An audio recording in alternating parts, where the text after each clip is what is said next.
please welcome Arjan Postma. Arjan, the floor is yours.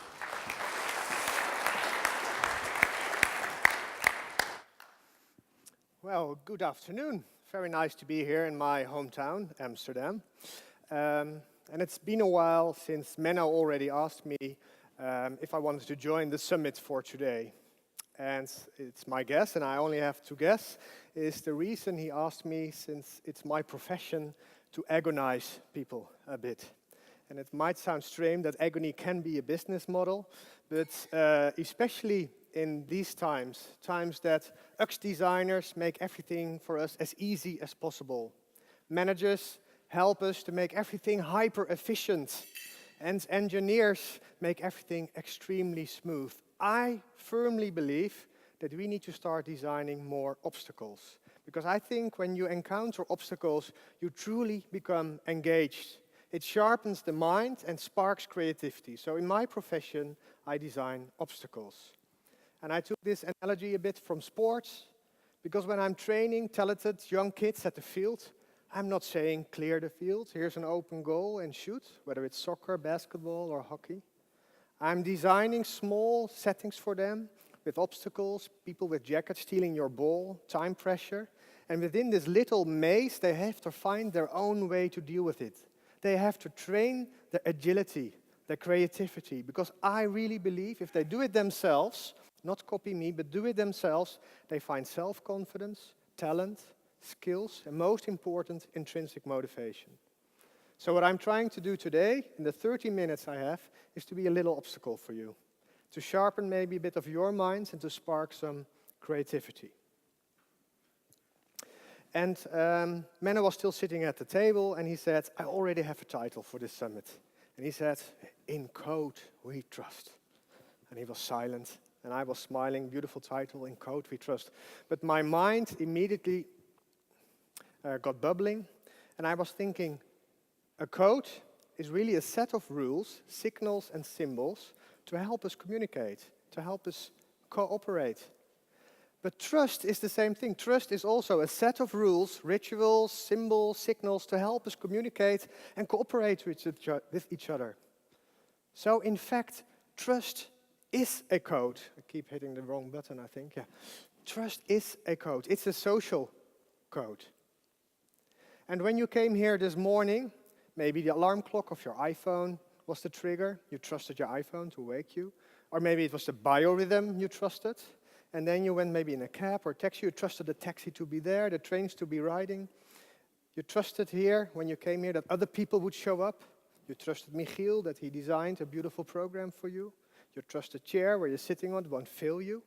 And maybe you trust your neighbor, he won't shout boo suddenly in the next few minutes. So there's a lot of trust negotiation going on all morning without you really noticing it. So trust is literally something in the subconscious level. And what I want to do in this session is to take it like an algorithm in the shadow and put it on the table. So what really is trust? Because, for example, when I had to come here this morning, I had to make an active decision how to earn your trust. So there was my suit, and I thought, I can put on my suit. So I look like a successful consultant, and you maybe think, hey, he knows what he's talking about. Or I could take my white cloak, my science cloak, and I could be standing like this, telling you the truth, some science. But I decided, as you can see, to put on my rebel suit. And it is a suit full of snakes and skulls, so I'm subconsciously trying to send you, this guy is not to be trusted. Because I want you to be on the tip of your chair and really actively make up your own mind. Not because I say so, I want you to make up your own mind. So let's get trust out of the box. Let's put it on the table and let's see what anthropology, philosophy, social sciences, economy, what they have to say about trust. And when you go back to the root of the term trust, it's German, Traust, or in Dutch, Troost, in English, trust, confiance, in French. It has indeed something closely related to comfort. But it has something like, trust me, it's something powerful, something strong. You can trust me. And at the same time, there is something like vulnerability, because I can be betrayed when I trust you. So there's something special going on with this phenomena of trust, and we call it the two-faced phenomena. This is a famous fragment from Dutch skating history, but I think in any of your countries, in any sport, we have these kind of moments where a team really trusts each other and their coach, and they're winning, so you can build upon that trust. But the moment they start losing, it's from to trust, it's going to be talked about the trust. The trust is damaged. The trust appeared to be misguided. The trust was maybe even lost and is very hard to replenish. So trust is a verb like to trust, and it's a subject like the trust. And really teams that are really thriving can really play with those two, to trust somebody and to work on the trust. So trust is not easy, it's very hard, but luckily it's also very hardwired in us as human beings. Because as a baby you're fully dependent on your parents, and while you're growing from baby to child to adolescent and adult, you learn to trust. Trust your parents, your siblings, your friends, the teacher. So the whole being a child is a socialization process of learning to trust. So specifically those children who didn't have the opportunity to have a safe environment lack usually this training of trust. And they will notice later on in life having difficulties with bonding. So trust is really at the human core. But not only in that part, it's also deeply wired in your reptile brain, as they call it. It's part of human being. Because we humans as a species cannot experience everything. It's autumn, there's a big forest out here, and there are plenty of mushrooms out there. And you can eat them all, but some of them you can only eat once, and then you die. So we have to build upon some experience that you tell me, don't eat that one or eat that one. So in human species, as a culture, we need to rely, depend, and trust other people's experience to survive. So trust is hardcore in us as human beings. So in everybody's life, you have these moments where you have to trust. To take the strong hand of trust, and immediately you're vulnerable. Because as soon as you trust, there might be betrayal, there might be disappointment. So strong trust leads to vulnerability. And in nature, a dog shows his dismissiveness and his trust by laying on his back and showing you his vulnerable part, his belly. And when you would meet a gorilla, he would do exactly the opposite. The gorilla is the back part is his vulnerable part. So if you can flee the back of a gorilla, that's his sign of, okay, I trust you. And still, in photography, for example, in advertising, if you want a strong male guy to look vulnerable, he's not sitting like this, he's showing his back. The back is our vulnerable part. That's our sign of vulnerability. And that's what you see in many cultures as well. There's still this phrase, have you got my back, buddy? Because in any situation where we need to cooperate, I can only cooperate and do my job if I can walk around and not continuously look over my shoulder if somebody is putting a knife in my back. So for really strong and thriving cooperation, trust is an essence. And that's why when you travel from South Asia to Africa to Latin America and you would visit tribes and you would look what symbol they are using for trust is exactly the same symbol. In any of those tribes, trust is unity. It's exactly the same.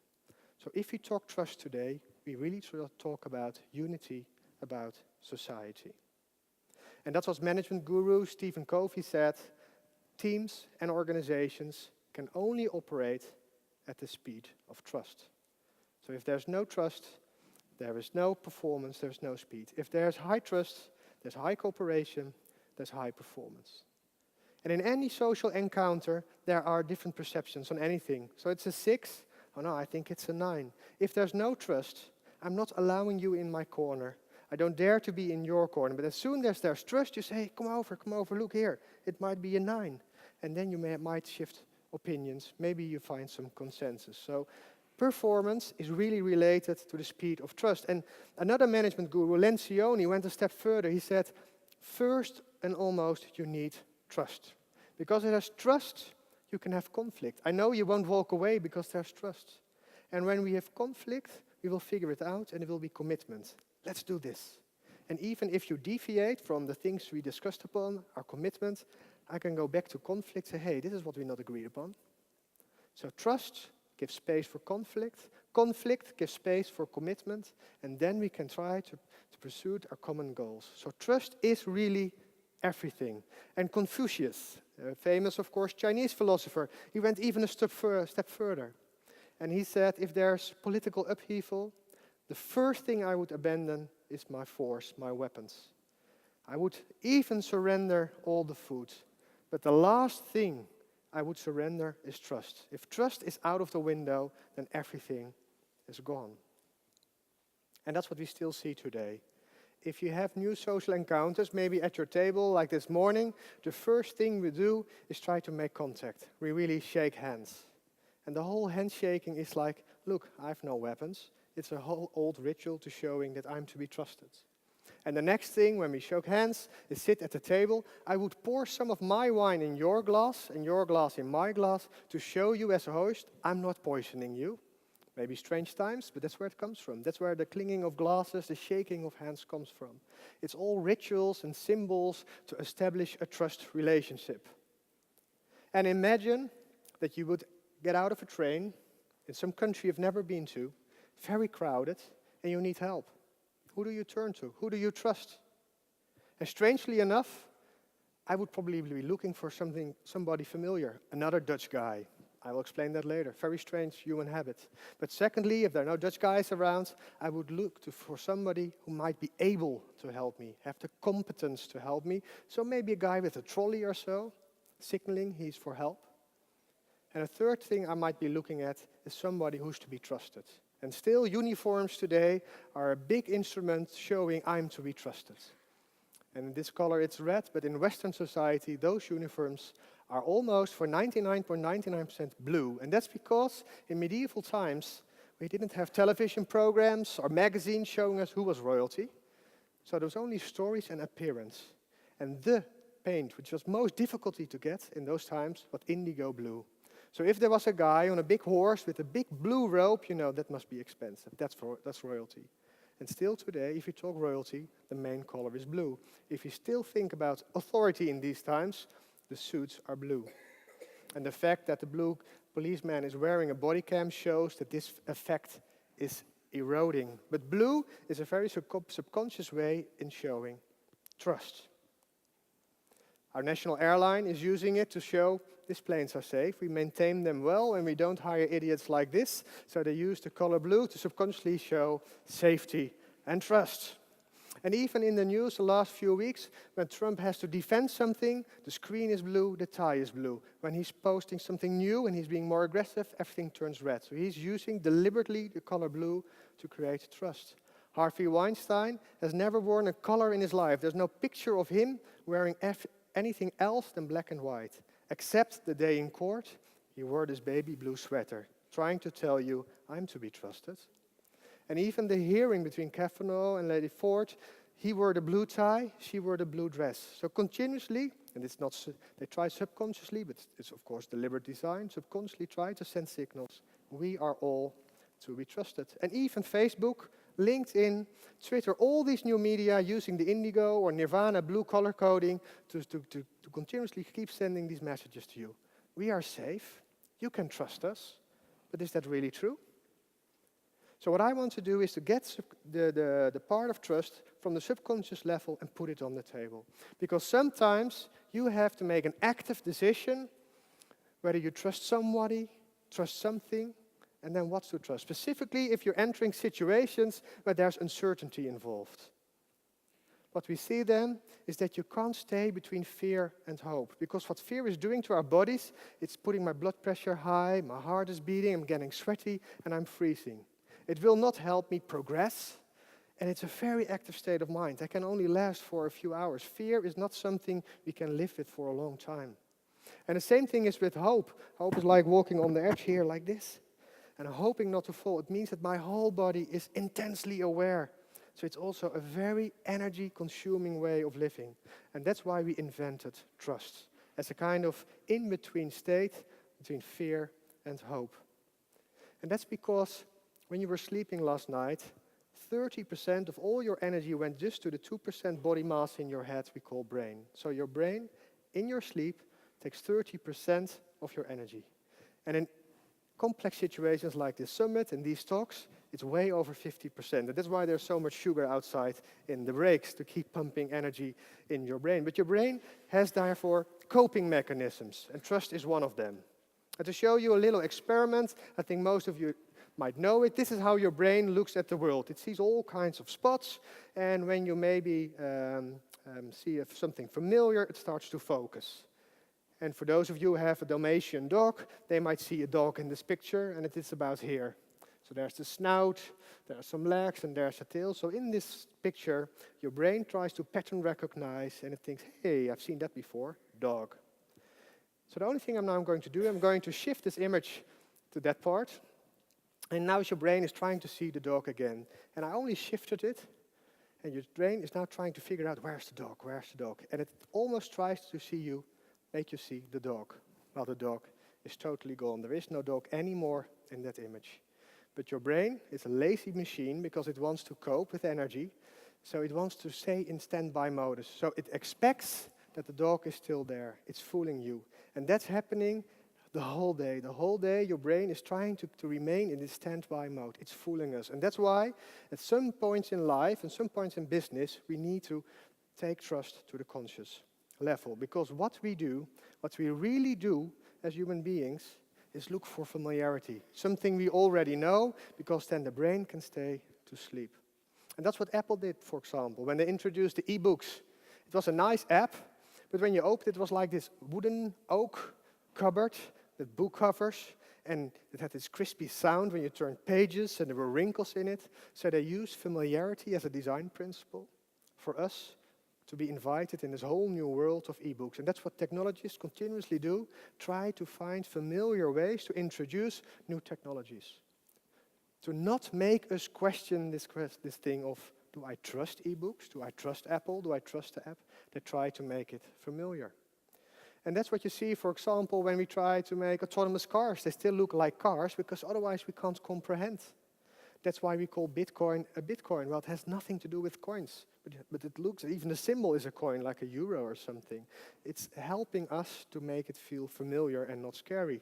And the same thing they try to do with Alexa, for example, and robots. They try to make it human, so it looks familiar, you don't get scared, and you start using it. So familiarity is for them a very important design principle. So where are we after this first 10 minutes?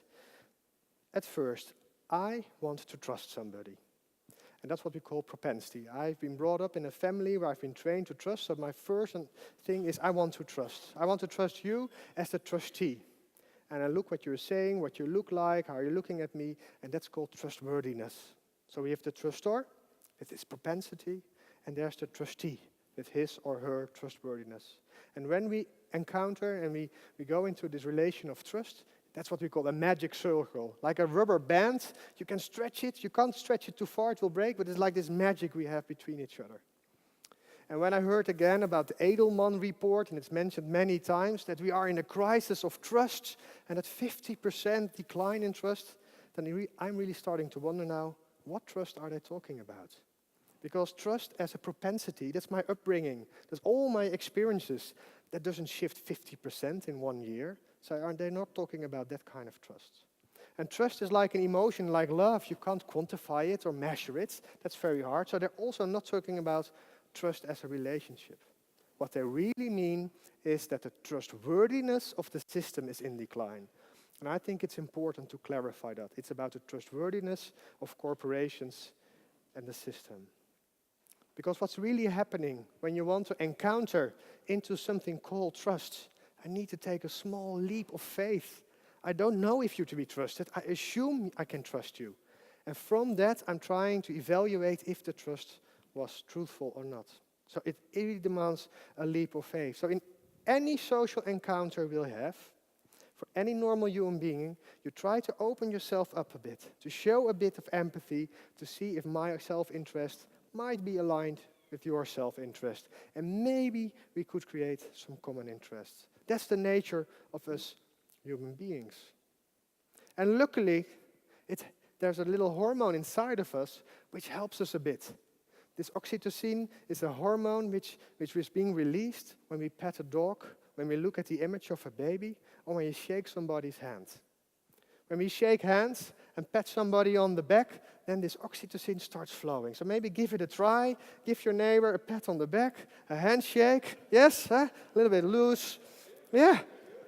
I can smell oxytocin in the air right now. It's really happening. Really happening. That's great. So this is a hormone which is helping us to not start rationally thinking about trust, but to give the benefit of the doubt. So every time we encounter somebody, the oxytocin really helps us to have this pink glasses on, and I can check two things. That's what's really happening in the subconscious level. I'm checking whether you are competent to perform the task I'm trusting you with. So can you hold my bag? And I'm thinking, can he hold my bag? And the second thing, we look at character. If you hold my bag, are you going to run away with it? So that's the two elements we're looking in for trust. It's competence and character. Those are two elements which we're continuously kind of qualifying. And this oxytocin is helping us a bit to start off with. And the strange thing, and that's an interesting paradox, is if you look at technology and there's one Tesla driving against a truck in the world, it's not to be trusted. So evaluate technology to be trusted specifically on the competence part. It's logic because it hasn't brain, maybe it doesn't have maybe the emotions, but we trust on the competence part. So technology is good if it performs good. Human beings, exactly the same around. We trust human beings more if I trust what we call benevolence, that you have best intentions, you have something good in mind for me. Then you can fuck up, you can fail, I will give you a second chance. So there's a very different relationship between how we judge technology and how we judge people. So let's take a famous bank in the Netherlands and this survey and split those two out. And you will see that if you look at the bank, that about 50% of the people trust this bank that they won't lose their money. I expected 80%, but maybe 50% is a good score. But the second question, do you think that this bank has good intent for its customers? For me, it was only 26%. And it's this bank which is usually investing at this moment in hackathons because they want to enter smart living. They want to enter into the houses of the people because they are the trusted party. And I can promise you they will fail because customers are not trusting the benevolence part, the character part of this bank. With our railway company, the survey was exactly the other way around. So the National Railway Company, the relationship part, the character part is scored extremely high. They have good intent. They have the best in mind for us. The only thing, the problem was the execution. So they lacked the competence. But I think it's very good to know as an organization, as a service, which kind of component of trust you're trying to appeal upon. So how does trust work? If you summarize that, it usually starts here with a swift kind of leap of faith. I jump into my trusted relationship. And this oxytocin is going like spiking. They're all external signals I'm trying to read. And then we get into a kind of second phase where there's always disappointment, like in Gartner's hype curve. Because I was so spiked, there's always a phase in any relationship, in any cooperation, where there's some disappointment compared to expectations. And that's no problem, because if we have time, if we have face time, I can read your body language, I learn about you, I learn about your intentions. We get into the second stage of trust. It's experience-based trust. It's not a leap of faith. I experience you and I see that we can work things out together. So we enter the second stage. And we need some credits and some credibility together to work ourselves through that phase, to grow into the third phase, and that's what people like to call deep trust. And when teams encounter on this shared values level, this intrinsic deep trust, then they start to thrive. So organizations and teams which perform really well have invested time to go from, let's say, the swift trust to have some kind of identification as a team to intrinsic deep trust. And that's why when you apply agility or agile working in the wrong way or only work with virtual teams, you're usually missing out on this part. And you get stuck in being in this swift kind of highly current, hypertension kind of trust. Teams need time to really establish this identification phase and move into deep trust. It's one of our biggest challenges at this moment. So what we need to do as leaders of those kind of teams is not to be the hero, not say, trust me, everything will be okay. We need to transform our leadership from being a hero to being a host. Because especially the word host comes from hospitality, which means nurturing stranger relationships. So allowing situations to blossom, although you don't know everything and everybody. So we need to move from hero to host, because in that situation, when I invite you over, then I can judge whether you're competent, whether you're able to perform the tasks I like you to do. Then I can judge if you have best in mind for me, that beautiful word, benevolence. And we judge that often by the third criteria, and that's what we call honesty.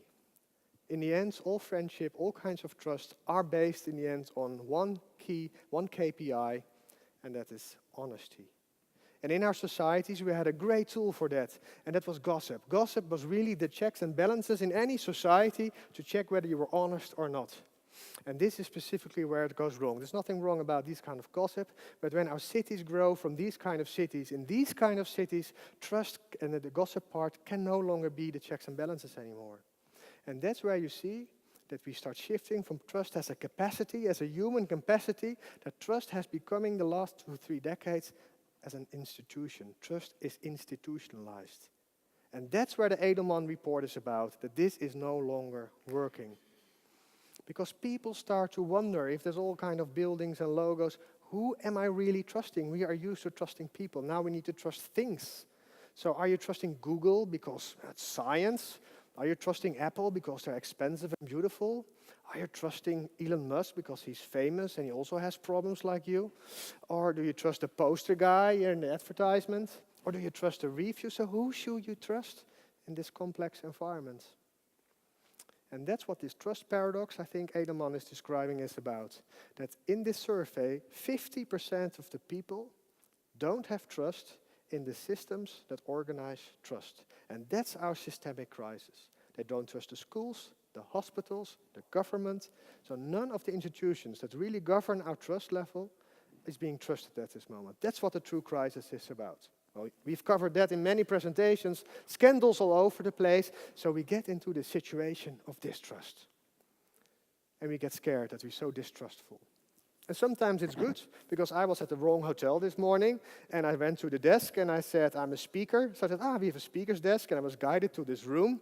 And it was called the Ignite IT Expo 2018, with a very small screen. And I had to adapt all my slides to this enormous thing, so I think this is going wrong. So my distrust really helped me out this morning. That's why I'm here now. But distrust might be something healthy as well. It's also the spark of creativity. But what we see at this moment, when we institutionalize trust, is there's no leap of faith anymore. Everything is being calculated. It's calculated risk. I already know and expect what you are, what you're going to do. It's all about calculation. Whether it's Tinder, all those kind of tools help us to make almost like a calculated guess.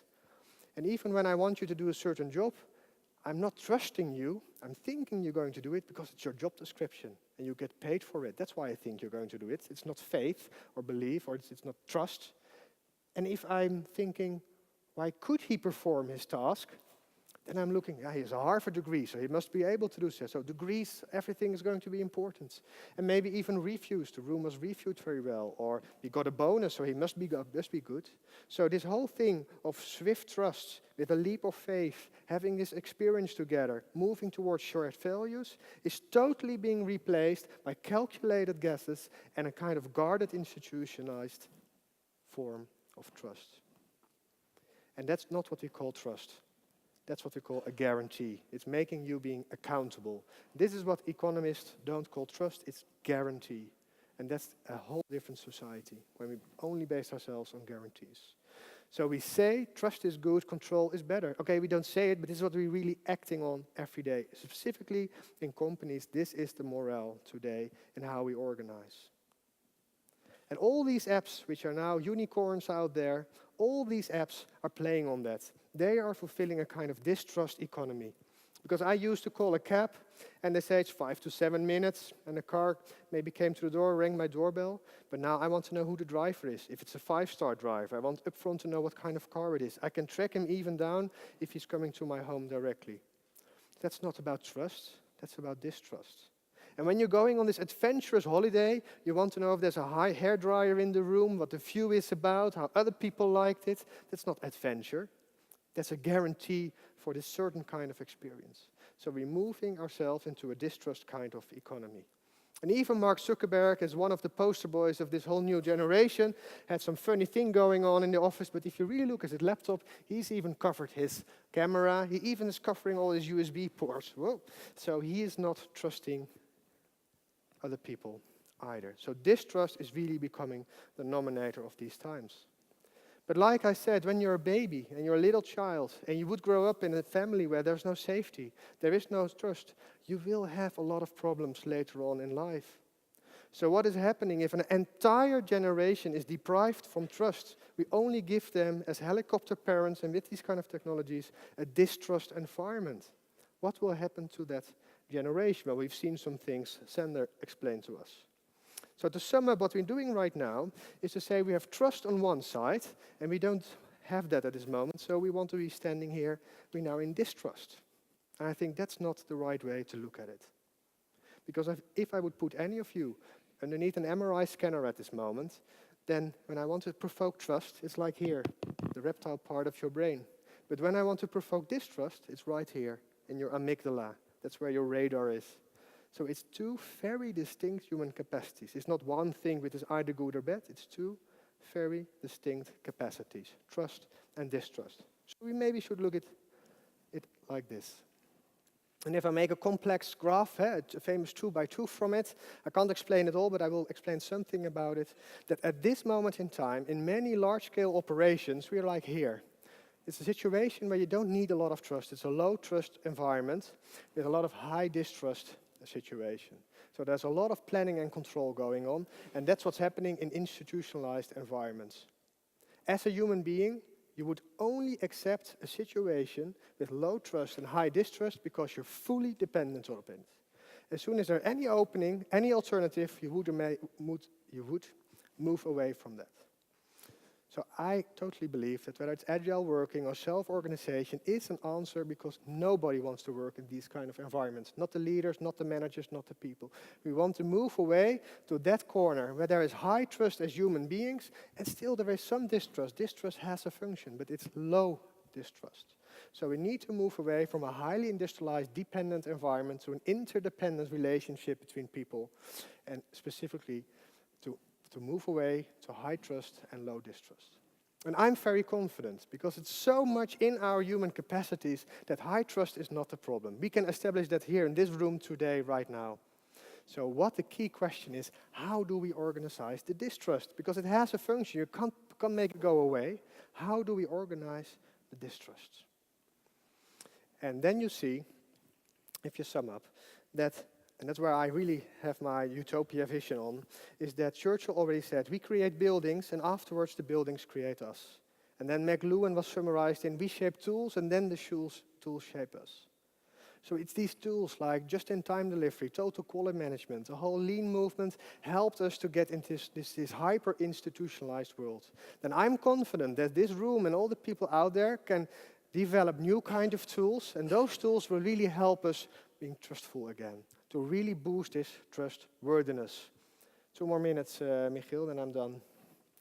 And it was mentioned before, I think those tools are already under development. And I find blockchain a great inspiration. I don't think blockchain is the answer to anything, but specifically blockchain is a technology which is trying to deal with distrust and trust at a very decentralized level. So blockchain, maybe not even as a technology, but as an architecture, could be an answer to find out how we move away from this very centralized way in dealing with distrust, and to move away to a far more distributed way of trust. So not a few cells who are trusting with a centralized entity for distrust, but we want to move away that everybody in the organization can be trusted, because underneath is a decentralized ways of distrust. And when I was looking at this slide, I thought, nobody's going to understand this. Because I wanted to make a very pragmatic example, which you might have experienced today in Amsterdam. And that's, we have traffic like pedestrians, trams, cars, bicycles, all kinds of bicycles. And we divided them up in lanes. So everybody had his own lane. And the kids going to school felt very safe in the bike lane. So they went like this. And the cars felt very safe in their lane. So they went on very fast, because there was this line on the street. It's my zone, not a bike zone. So that's why we had a lot of accidents. Everybody felt safe, but nobody was safe. So what they did in the recent years, they removed all traffic lights, all signs, and all lines. So now all this traffic is really like colliding on these big junctions. And what's interesting, load balancing extremely improved. And accidents extremely lower. Because what's really happening is that people are looking each other in the eye. I'm here on my bike, you are there with your car, so I'm looking at him, what's he going to do? It's like a transaction going on. This is an example where we reintroduced distrust again in a situation where there was only trust, to see how we can get to a far more human way of dealing with traffic. So my appeal, my call to action is don't keep rephrasing, there's no trust in the system anymore. That's for me absolute nonsense because trust is the system. So if we could recode trust and distrust a bit, we all together will be recoding the system. So my call is, how could we really redesign how we deal with trust and distrust to create a more open and trustworthy organization? And I think our goals should be higher, to really design and redesign trust to get this open and trustworthy society. Thank you. Arjan. So Arjan, I was looking at this video while I was standing there. Have you ever been to Mumbai?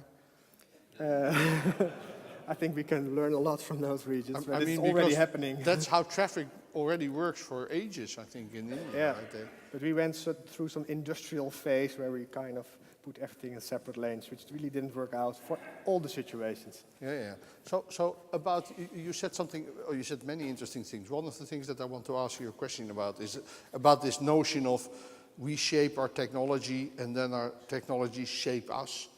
But what happens when these technologies are totally out of control? They shape us into something that we maybe will not be that happy about. Yeah. Well, still, I think there is always some purchase department who buys the stuff. There is still an IT department who deploys the stuff. And I like to use Slack as an example. I think it's the worst tool in life. Because we use, for example, a lot of Twitter to talk to each other. It was like sentiment. And I could really use Twitter in my company as an internal tool, or Jammer, for example. And then some guys said, no, we need to go to Slack because it's compartmentalized very well. And as soon as Slack was introduced, then the marketeers would only read the marketing messages and the business messages. So a tool which was first introduced as being connecting totally deprived us from connectivity and made it into this efficiency tool.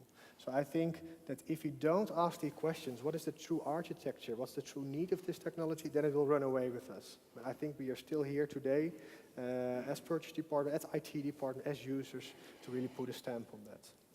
So about the technology players, right? The companies that are providing all these tools.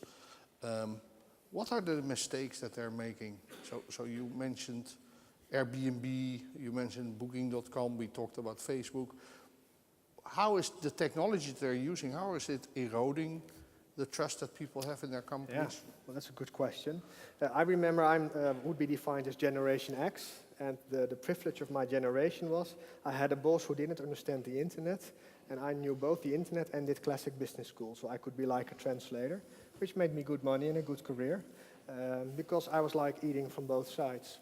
And I think what I think is happening now with these kind of companies, they're like the Gen X, they're eating from both sides. They're kind of appealing on the democratization of the technology, the open source kind of feeling, but they don't have a very harsh business model. So I like Uber as a business, as an architecture, an Airbnb, but why do you have to pay people so low salary? Why can't you work with social securities? Why do you have to ruin our city as Airbnb and can't you work with government? So I think that's where it really goes wrong. It's not the technology part, it's their morale in the end. So do you expect a backlash? People will vote with their feet? I will work my utmost to provide a backlash, because if we don't do so, then Google will run our city and Airbnb will sell out our city. I think the technology is great, but it can be put out there for a totally different purpose and still make money. And what I always find fascinating, that we all see these images of the Apple headquarters. It's the largest headquarters in the world. And I think then you're this virtual, brilliant technology company talking about networks, and they still have this one huge, well, epic headquarters. So I think they still have a lot to learn as well. Okay. Arjan, thank you very much. Thank you. Thank you.